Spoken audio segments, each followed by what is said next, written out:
नमस्कार दोस्तों, मैं डीके सर आप सभी को डीके स्टडी 24/7 में स्वागत है। दोस्तों आज हम लोग RRB ALP CBT1 25/11/2024 third shift जो सवाल पूछा गया था उसको लेकर के आए हैं और ये हमारा आज तीसरा सेट है। हम आपको पहला दिन ही बताए थे कि आपको 66 सेट करवाया जाएगा 66 दिन में। तो आज हमारा डे 3 है।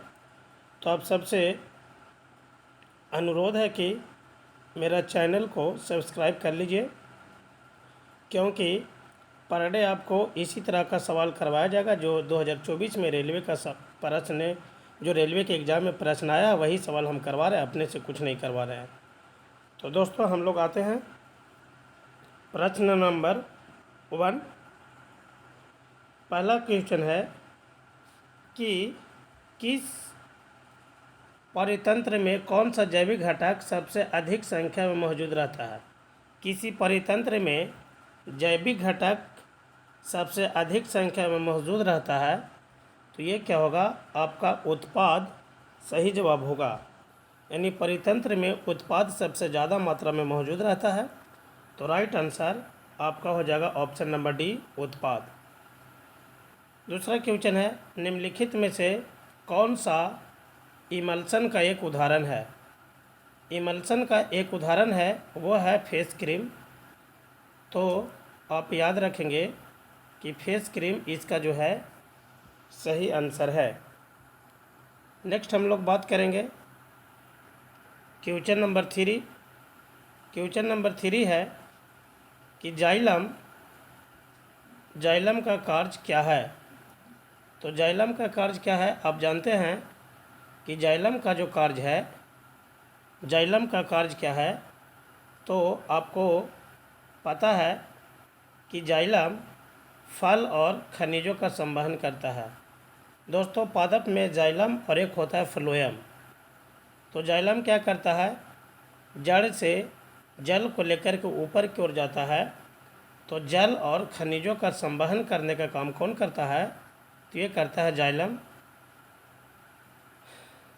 गति का दूसरे नियम के अनुसार संवेग परिवर्तन की दर को क्या कहा जाता है। संवेग परिवर्तन की दर के समानुपाती होता है। तो गति के दूसरा नियम में आपको पढ़ाया गया था कि गति के दूसरा नियम में संवेग के परिवर्तन की दर को बल कहा जाता है, क्योंकि आपको F बराबर बताया गया था delta P upon delta T, जहाँ डेल्टा P क्या है, संवेग में परिवर्तन। तो संवेग में परिवर्तन की दर को क्या कहा जाता है, बल कहा जाता है। और यही फार्मूला को जब हम लोग आगे बढ़ाते हैं तो हम लोग पाते हैं कि F बराबर ma होता है।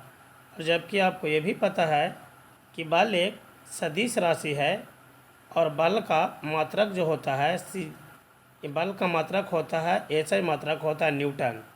जबकि बल का सीजीएस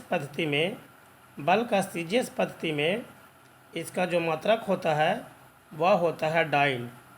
और आप ये भी जानते हैं कि 1 न्यूटन बराबर 10⁵ डाइन होता है।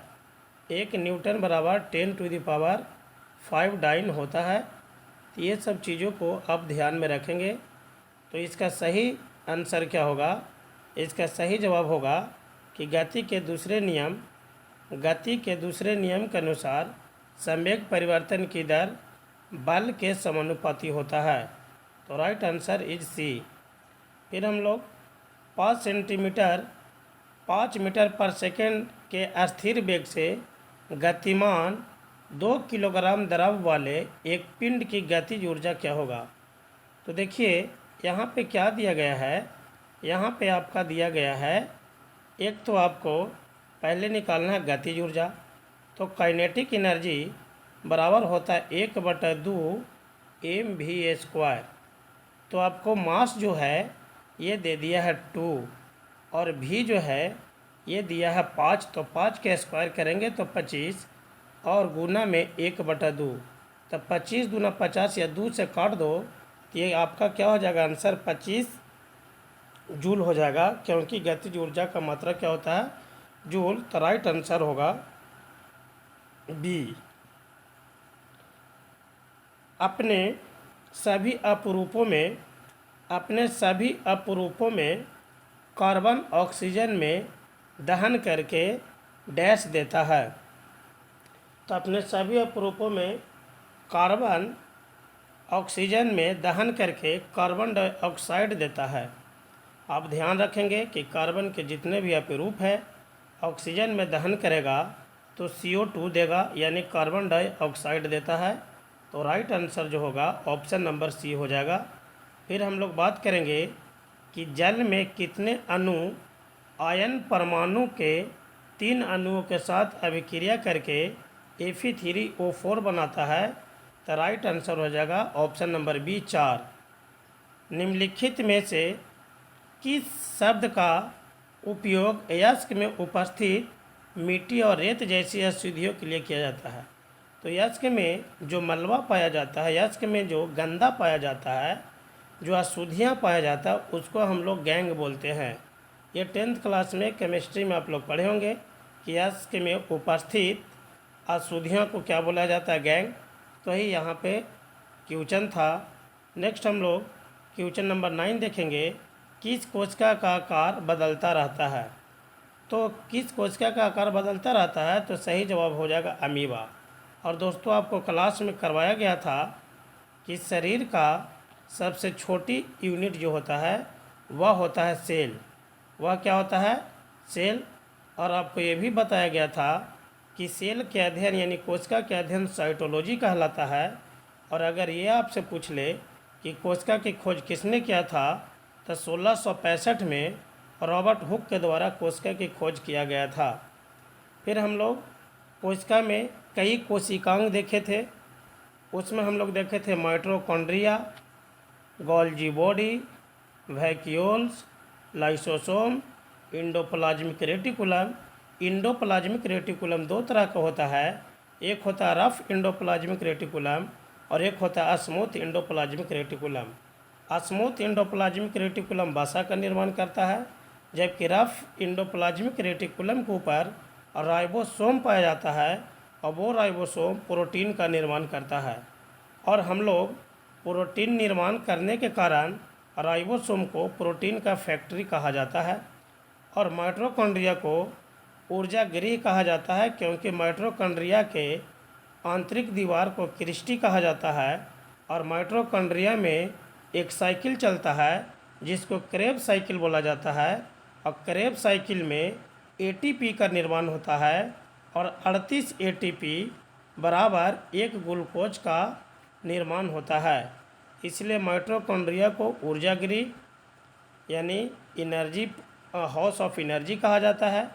और आपको राइबोसोम को प्रोटीन का फैक्ट्री कहा जाता है। ये सब चीज़ें हम लोग बायोलॉजी में पढ़ चुके हैं।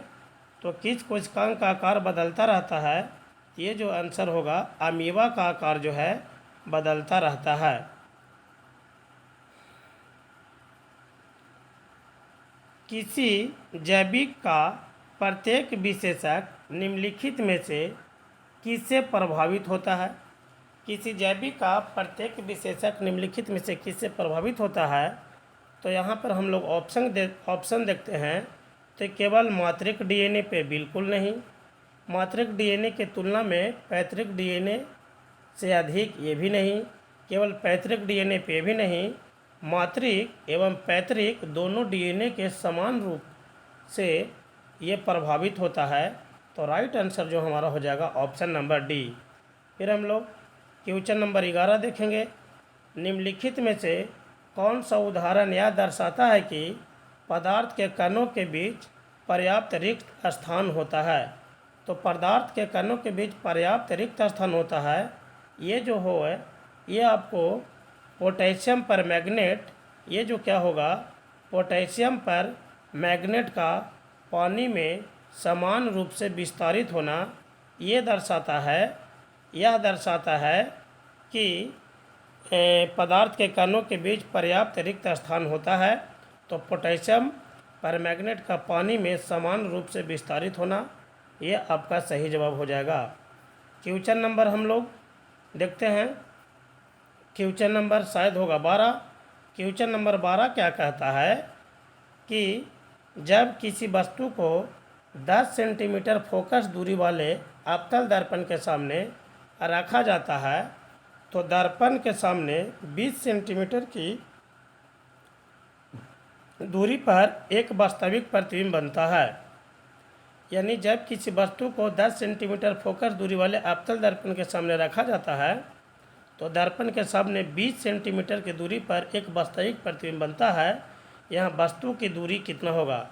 तो देखिए दोस्तों, आपको अवतल दर्पण करवाया गया था और अवतल दर्पण में हम लोग बात किए थे कि यह जो है आपका अवतल दर्पण है और अवतल दर्पण में एक होता है फोकस और ये होता है सेंटर और ये होता है अनंत।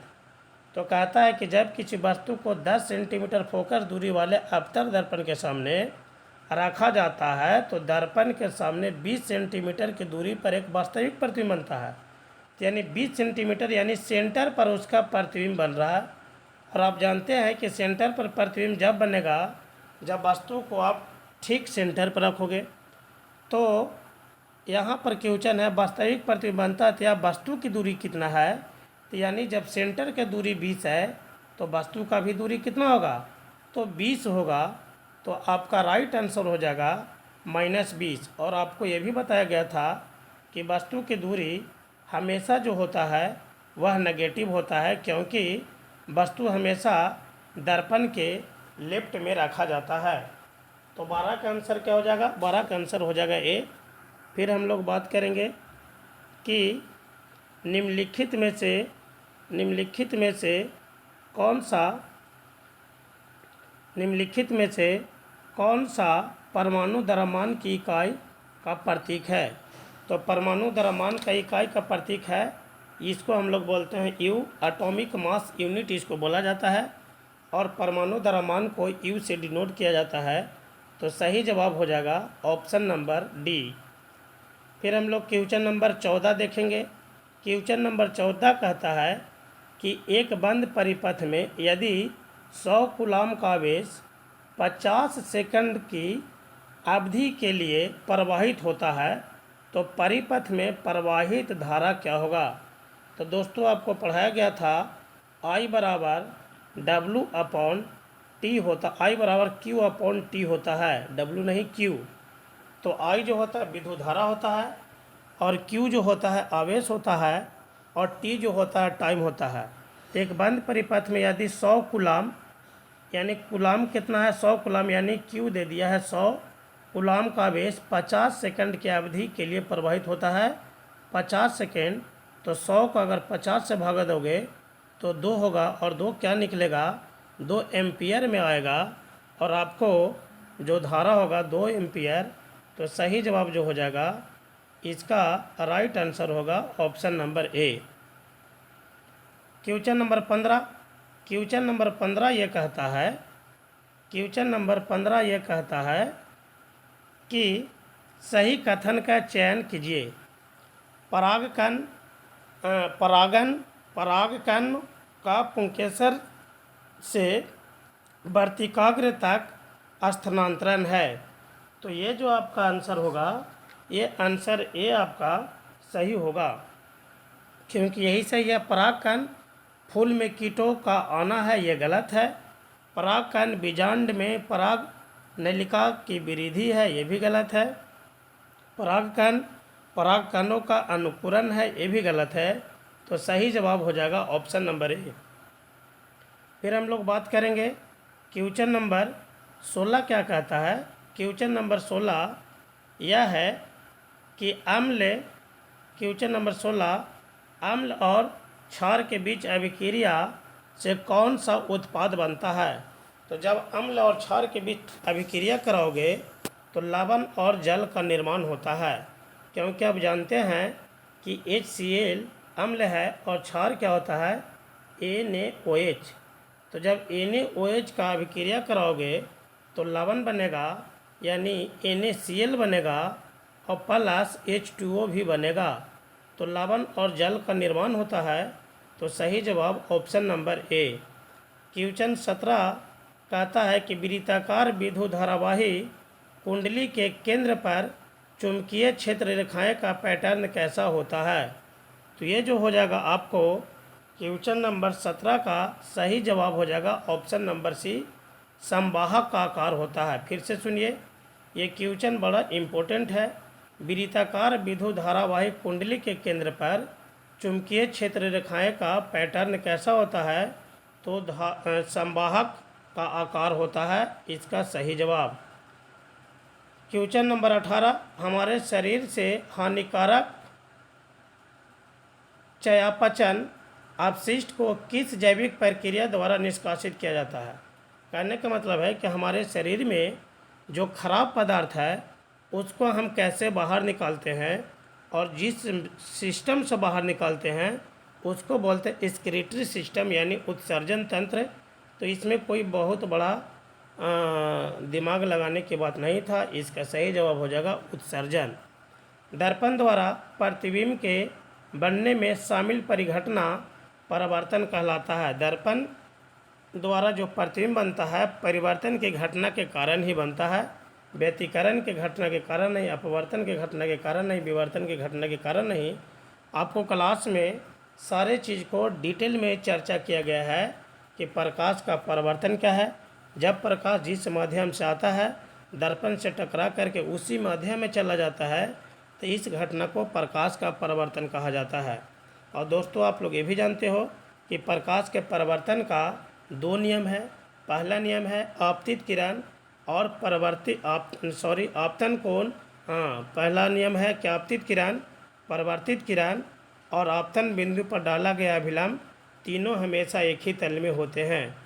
दूसरा नियम है आपतन कोण I परावर्तन कोण R के बराबर होता है।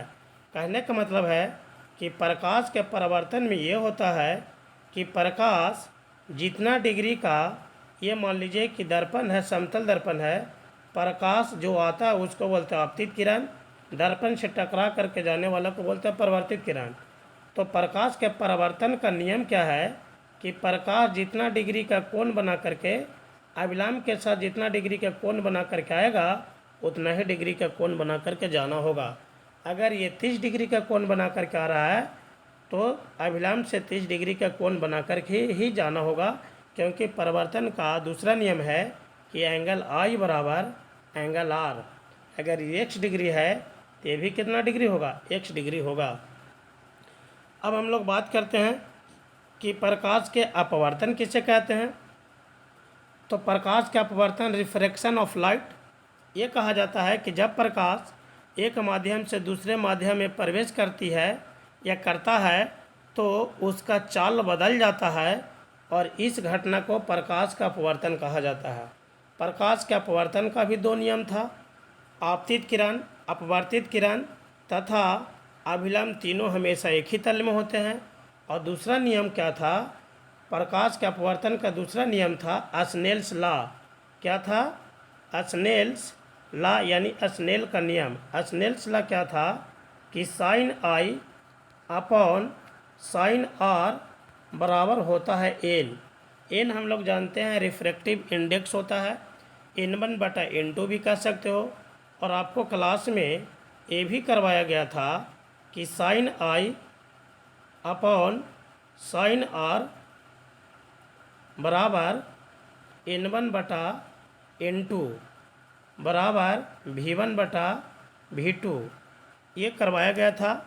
तो आपको ये भी ध्यान में रखना था थोड़ा सा दोस्तों। अब हम लोग बात करते हैं कि क्वेश्चन नंबर कितना थे हम लोग क्वेश्चन नंबर शायद क्वेश्चन नंबर हम लोग थे 19।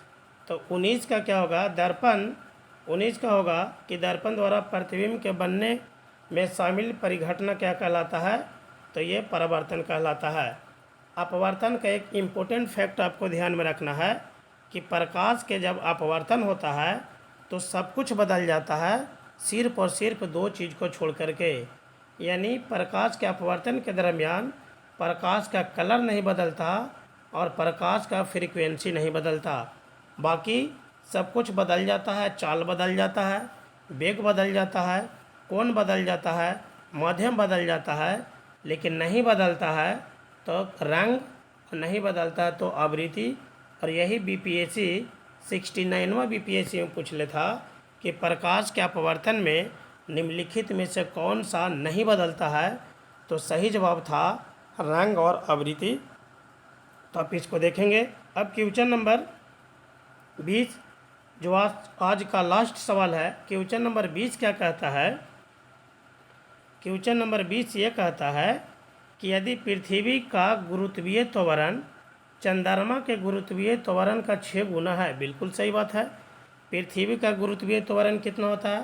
पृथ्वी का गुरुत्वीय त्वरण होता है 9.6, और जबकि चंद्रमा पर जो गुरुत्वीय त्वरण होता है मून पर होता है 9.6 का 6 से भागा दोगे तो ये होता है 6 एकम 6 और हो जाएगा 1.6, क्योंकि पृथ्वी पर गुरुत्वीय त्वरण 9.6 तो चंद्रमा पर गुरुत्वीय त्वरण कितना होता है?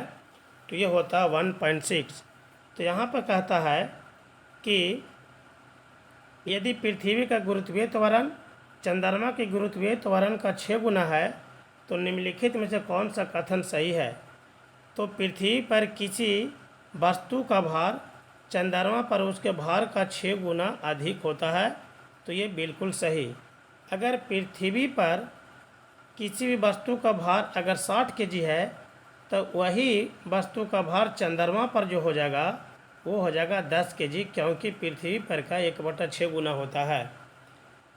तो इसका सही जवाब होगा ऑप्शन नंबर ए। ये भी क्लास में आपको डिटेल में करवाया गया है, आप लोग पैकेज वगैरह को देखिएगा, पढ़िएगा। तो दोस्तों आज हम लोग डे 3 का ये सारे सवाल किए जो आपको रेलवे में पूछा गया था, और आप फिर से देख लीजिए कि RRB ALP CBT 1 25/11/2024 third shift में पूछा गया था। तो आप इसको थोड़ा सा सरसरी निगाह से देखेंगे तो आने वाला NTPC ग्रुप डी और तमाम रेलवे के एग्ज़ाम में आपको फ़ायदा मिलने वाला है। तो चलिए आज के लिए इतना ही, धन्यवाद।